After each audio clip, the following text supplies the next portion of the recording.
નમસ્કાર મિત્રો, સમાચાર 2 મિનિટમાં તમારું સ્વાગત છે. લોકસભાની કાર્યવાહી 12 વાગ્યા સુધી સ્થગિત કરવામાં આવી છે. સંસદના ચોમાસુ સત્રની શરૂઆત ભારે હંગામા સાથે શરૂઆત થઈ.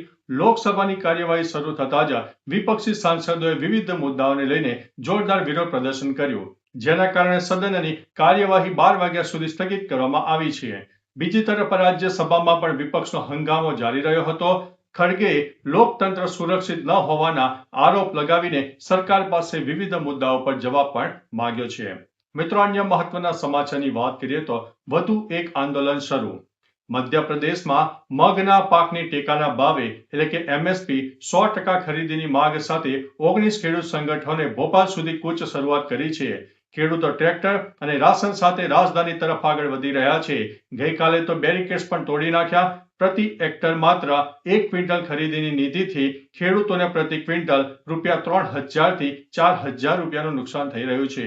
ખેડૂતો મુખ્યમંત્રીને મળીને આ સમસ્યાનો કાયમી ઉકેલ લાવવા માંગે છે.